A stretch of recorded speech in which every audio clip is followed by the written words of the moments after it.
来看台电一年一届的机能竞赛哦，今仔早起伫高雄的训练中心举行，这届有未少女性员工参加。台电嘛表示讲，今年哦，佫会招考上千个员工，起薪会调悬到39000块。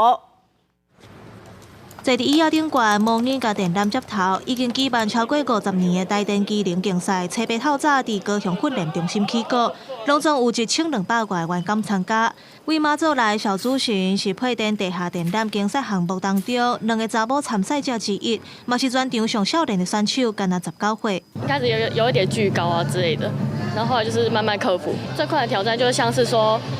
电缆那时候就是锯断了，因为我手比较没有力嘛。所以就是那时候也是练蛮久了，那时候就是靠一些技巧啊之类的。董事长詹文生亲身到现场体验，台电因为退休欠人，今年大规模招人才，打算要招1084个员工，薪水39000起跳。其中配电线路为号类的名额上济，要招489个人。有一个英文老师转到来台电的员工表示讲，台电的工课比一般的民营公司更较稳定，有吸引力。现在跟外面的私人公司比起来，其实是蛮好的，对啊，所以如果想要挑战自己，然后做点不一样的，其实可以尝试看看。未来会配合这个 VR 的这个我们小的穿戴式的，能够提醒同仁，我在做这一项的时候，我必须要注意哪一些，那这样就会避免同仁的出错。工作人员徛伫高公尺悬的电条顶悬，下骹的篮球绳啊，做伙完成抢修的模拟。台电的工课牵连全台湾的供电，台电逐年拢会针对各项电路配置、维修状况进行模拟竞赛，若累积实战的经验，加强工案，